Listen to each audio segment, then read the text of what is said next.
चलिए तो आज हम शुरू करेंगे नया टॉपिक। गॉस के एप्लीकेशन का चौथा नंबर एप्लीकेशन देखेंगे।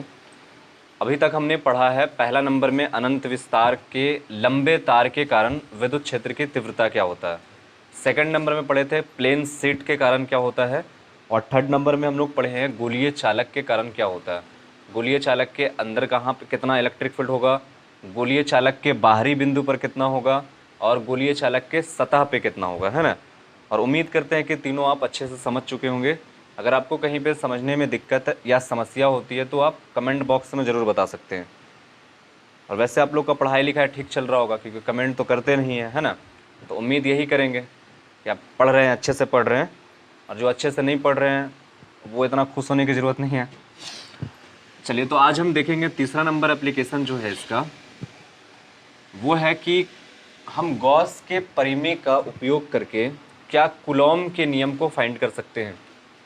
गॉस का परिमेय, गॉस का जो मैथमेटिकल फॉर्म है परिमेय का, वो क्या है, summation Q by epsilon not. तो आज जो हम पढ़ने वाले हैं वो क्या है कि summation Q by epsilon not का यूज करके आपको कूलॉम का नियम बनाना है। ये है गॉस का परिमेय। किसका परिमेय है ये? गॉस का परिमेय, है ना। तो गॉस का परिमेय से कूलॉम का नियम बनाना है। कूलॉम का नियम क्या होता है? के क्यू वन, के को अगर हम हटा दें तो Q1 Q2 by 4 pi epsilon nought r square, ये इसका फॉर्मूला होता है।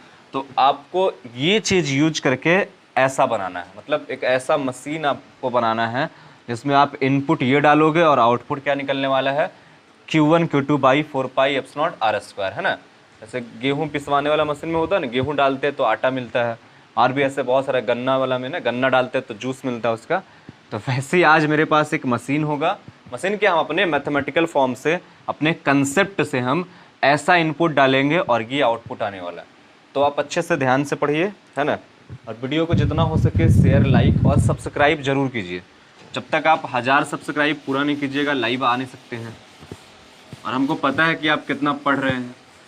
देखो बाबू, मेहनत सिर्फ आप लोग के लिए किया जा रहा है। इतना मेहनत हम यहाँ पे आकर के कर रहे हैं तो वो सिर्फ आपके लिए कि ताकि आपका पढ़ाई छूटे ना, है ना।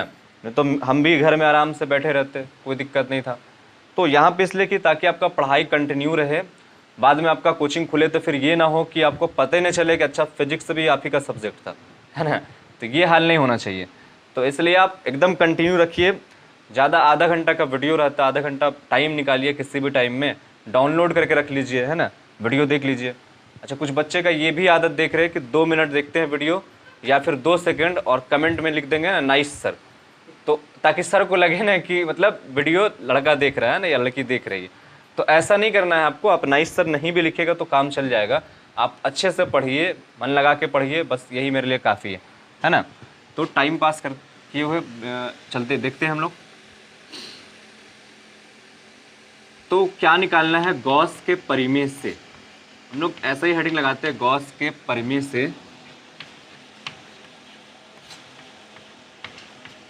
कूलॉम का नियम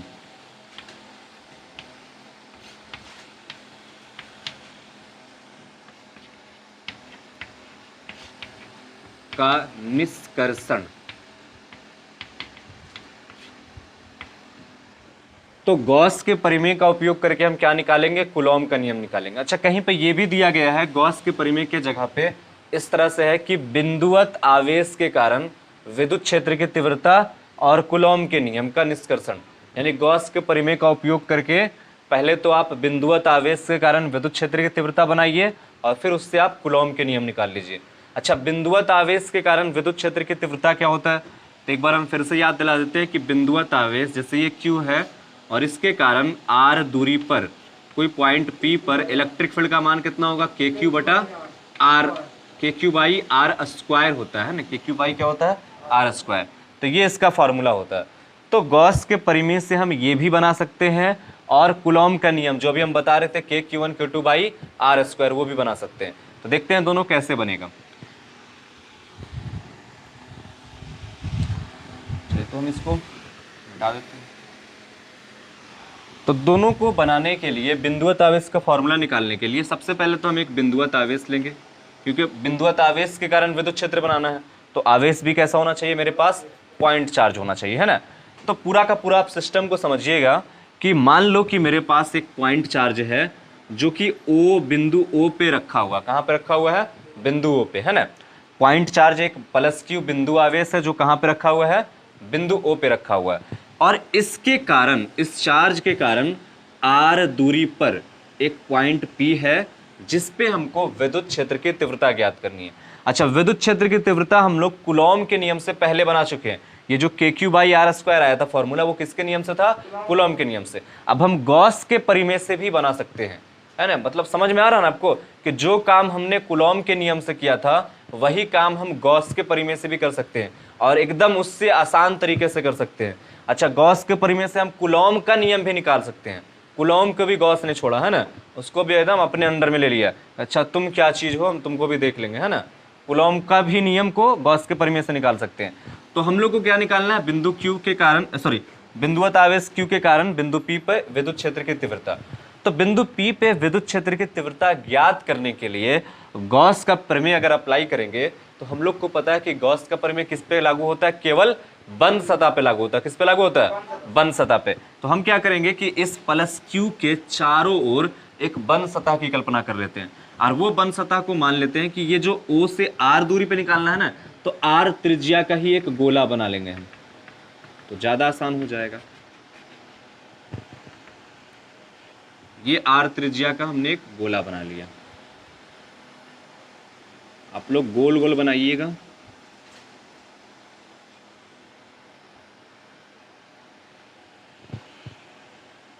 चलिए देख लेना थोड़ा, है ना।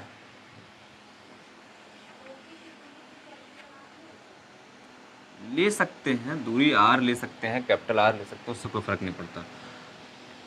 तो O से R त्रिज्या का, है ना, O से R दूरी पे विद्युत क्षेत्र निकालना था, और हमने क्या किया कि R त्रिज्या, R को त्रिज्या मानते हुए चारों ओर हम R त्रिज्या का एक गोला खींच लिए। अब ये जो गोला है इसको हम गॉसियन सतह भी कह सकते हैं। ये हो गया गोलाकार गॉसियन सतह, गोलाकार गॉसियन सतह। कोई दिक्कत समझने में यहाँ तक के? अच्छा, एक चीज और देखेंगे कि ये अगर R त्रिज्या का गोला है तो यहाँ से यहाँ तक की भी दूरी R, यहाँ से यहाँ तक की भी दूरी R, यहाँ से यहाँ तक की भी दूरी R, यहाँ से यहाँ तक की भी दूरी R, है ना। हर जगह पे दूरी क्या रहेगा, R रहेगा। तो हर एक पॉइंट पे, इस गोला के हर एक पॉइंट पे इलेक्ट्रिक फील्ड का मान भी क्या होगा, सेम होगा, क्योंकि दूरी क्या है, बराबर है ना। और इससे बल रेखाएं प्लस चार्ज है तो बल रेखाएं बाहर की ओर निकलेगी, तो हर जगह पे इलेक्ट्रिक फील्ड यहाँ पे E और डायरेक्शन इधर हो जाएगा, रेडियली त्रिज्य दिशा में। यहाँ पे देखेंगे तो इलेक्ट्रिक फील्ड E और डायरेक्शन इधर हो जाएगा, यहाँ पे इलेक्ट्रिक फील्ड E, यानी इलेक्ट्रिक फील्ड का मैग्नीट्यूड इस गोले के हर एक पॉइंट पे इक्वल आने वाला है ना। और डायरेक्शन अलग अलग हो जाएगा, यहाँ पे डायरेक्शन इधर, यहाँ पे डायरेक्शन इधर, लेकिन परिमाण क्या होगा, हर जगह पे E आने वाला। तो हम कहीं पर भी निकाल ले, यहाँ निकाले, यहाँ निकाले, यहाँ निकाले, कहीं पर भी निकालेंगे तो इलेक्ट्रिक फील्ड का मान समान आने वाला। और हम लोग को देखना है कि कितना आता है, यानी कि ये वाला फॉर्मूला को पहले प्रूव करके लाना है, KQ/R², और किसके परिमेय का उपयोग करके, गॉस के परिमेय का उपयोग करके। तो देखो लाएंगे, तो लाने के लिए क्या करते हैं कि मान लो अगर पॉइंट P पे ही निकालना है ना, जिद मान ली कि हमको पॉइंट P पे ही निकालना है, तो पॉइंट P पर ही हम एक स्मॉल एरिया एलिमेंट की कल्पना कर लेते हैं। और ये मान लो कि स्मॉल एरिया कितना है, DA, क्योंकि एक कर्व पार्ट होता है ना, तो यहाँ पे हमने DA एक स्मॉल एरिया एलिमेंट ले लिया। अच्छा, ये चार्ज कैसा है, तो इससे जो बल रेखाएं निकलेगी बाहर, यानी इलेक्ट्रिक फील्ड का जो डायरेक्शन आएगा वो बाहर की ओर आएगा, एरिया वेक्टर का भी डायरेक्शन किधर आएगा, बाहर की ओर। तो दोनों के बीच एंगल कितना बनने वाला है। अब यही सिचुएशन हर जगह पे आएगा। यहाँ पर अगर हम एरिया वेक्टर चुने DA, चार्ज कैसा है, तो इससे जो इलेक्ट्रिक फील्ड लाइंस निकलेगा बाहर, इधर इलेक्ट्रिक फील्ड का डायरेक्शन, एरिया वेक्टर का भी डायरेक्शन सेम, तो एंगल कितना बनेगा, 0। यहाँ पे अगर हमने DA वेक्टर चुना है तो एरिया वेक्टर इधर, इलेक्ट्रिक फील्ड इधर, यानी कि आप पूरे गोले के किसी भी बिंदु पे चले जाइएगा तो हर एक पॉइंट पे आपको क्या मिलेगा, इलेक्ट्रिक फील्ड, एरिया वेक्टर दोनों सेम डायरेक्शन में मिलने वाला। यानी कोई भी एक पॉइंट पे लेंगे तो हर जगह पे क्या आने वाला, इक्वल आने वाला, है ना। तो हम ऐसा लिख देते हैं कि चूंकि गोला के केंद्र से R दूरी पर गोला के प्रत्येक बिंदु पर विद्युत क्षेत्र की तीव्रता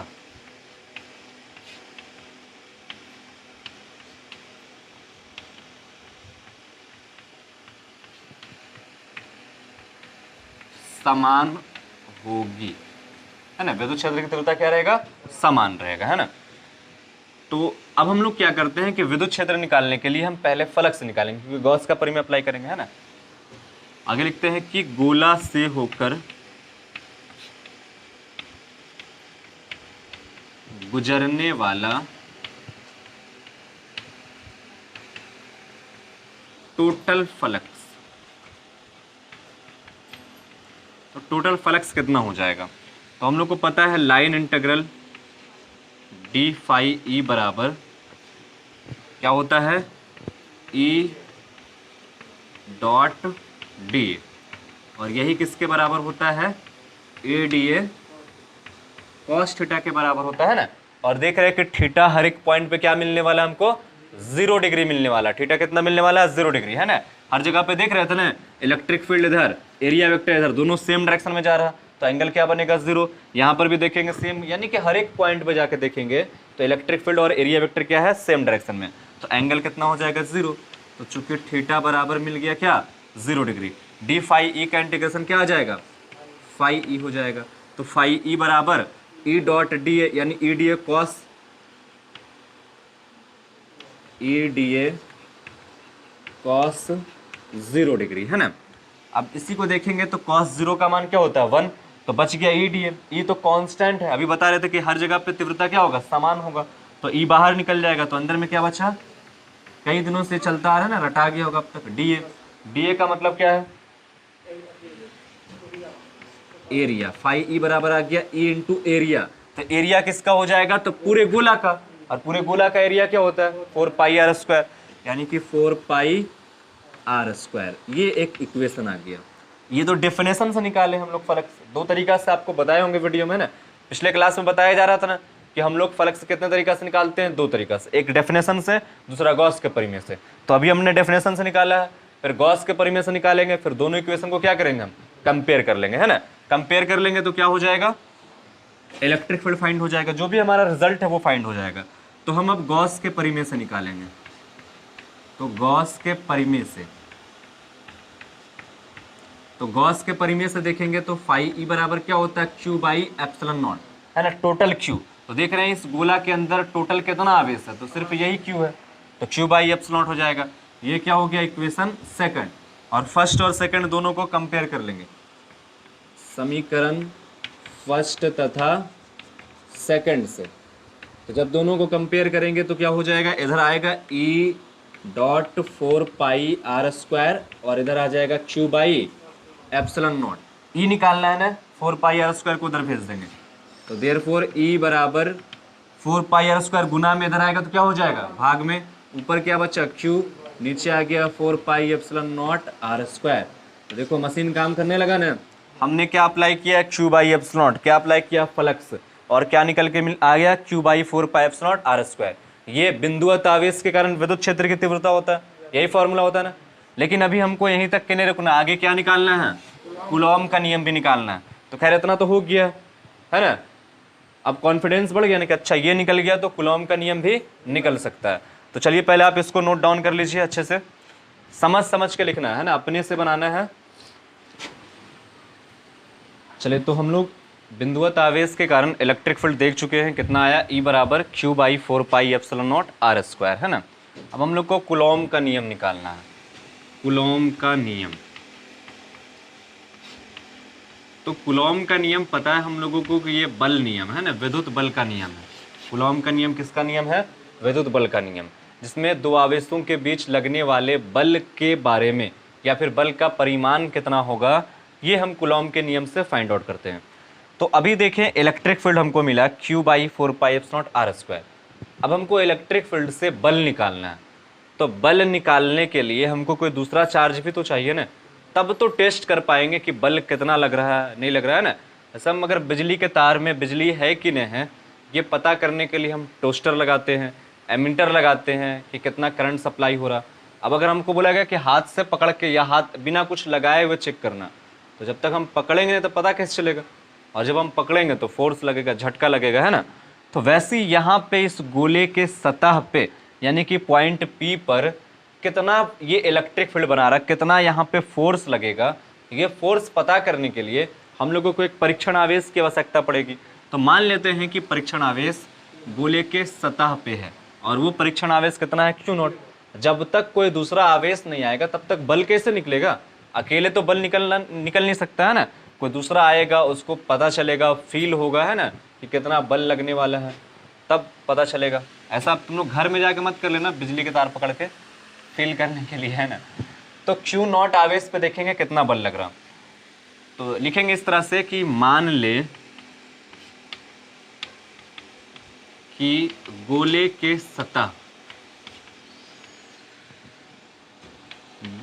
सतह पर प्लस Q0 आवेश है। गोले के सतह पे कितना है, प्लस Q0 आवेश है।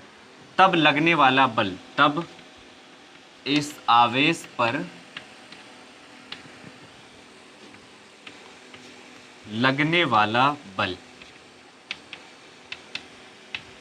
तो लगने वाला बल क्या होता है, F बराबर Q0 E होता है ना। लगने वाला बल क्या होता है, F बराबर Q0 E। किसी भी इलेक्ट्रिक फील्ड में किसी आवेश को लेके आएंगे तो कितना बल लगेगा, Q0 E, है ना। किसी के क्षेत्र में किसी आवेश को लाएंगे तो कितना बल लगेगा, Q0 E। किसी का क्षेत्र नहीं, विद्युत क्षेत्र में, है ना। तो F बराबर Q0 E कितना है, सतह पे E कितना बन रहा, सतह के हर एक बिंदु पे E कितना बन रहा, Q/4πε0 r²। एकदम अच्छे से फील कीजिएगा ना। सतह के यहाँ पे आवेश लेके जाएंगे, यहाँ लेके जाएंगे, यहाँ लेके जाएंगे, कहीं भी लेके चल जाएंगे सतह पे, हर जगह पे कितना बल लगेगा, Q0 E लगेगा। Q0 E का वैल्यू कितना है, Q/4πε0 r²। आ गया ना, यही ना कूलॉम का नियम, Q1 Q2। तो पहला आवेश Q1, दूसरा आवेश Q2 4πε0 r²। तो ये कूलॉम का नियम प्रूफ हो गया आपका। नहीं, ये भी एक बार पूछा गया था शायद 2017 या 18 में, ये वाला 17 या 16 में क्वेश्चन पूछा गया था कि गॉस के परिमेय का उपयोग करके कूलॉम के नियम का निष्कर्षण कीजिए। तो आप इतना काम कीजिएगा, 5 नंबर में पूछा गया था, ठीक है। तो गॉस का परिमेय आज पूरा का पूरा कंप्लीट हो गया। हम लोग जितने सारे एप्लीकेशन था, गॉस का परिमेय पढ़े, गॉस का परिमेय को प्रूफ किए हैं, इलेक्ट्रिक फ्लक्स के बारे में पढ़ें। पूरा का पूरा वीडियो हमारे चैनल पे अपलोड किया हुआ है, जिसका जो भी वीडियो छूट गया है वो जा करके आप देख सकते हैं चैनल पे, है ना। सर्च करके आप जैसे इलेक्ट्रिक फ्लक्स देखना है, electric flux by Tauheed physics classes डालोगे, आ जाएगा। तो सारा का सारा पूरा गॉस का परिमेय उस पर डाला गया।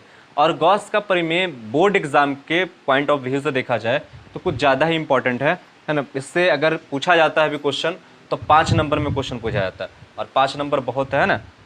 ऐसे तो आज की स्थिति ऐसा है कि बिना पढ़े लिखे वाला भी नंबर आ जाता है, लेकिन आपको पढ़ना है, नॉलेज हासिल करना है, ये आगे तक के काम आएगा आपका। तो गॉस का परिमेय पूरा कंप्लीट हो गया। आगे हम लोग नया चैप्टर स्टार्ट करेंगे, इलेक्ट्रोस्टैटिक्स पोटेंशियल। तो आप अगर ये चीज़ समझ में आ रहा है, ऑनलाइन आपको पढ़ने में कोई दिक्कत नहीं हो रहा है, तो आप कमेंट में ज़रूर हमको बताएं। और इलेक्ट्रोस्टैटिक पोटेंशियल को हम एक नए अंदाज से शुरू करने जा रहे हैं। वहाँ पे आपका न्यूमेरिकल भी करवाएंगे ना, बेस्ट न्यूमेरिकल करवाएंगे, और आपसे भी बनवाएंगे न्यूमेरिकल ऑनलाइन, है ना। चलिए ठीक है, तो आज के लिए इतना ही, अब मिलते हैं फिर से।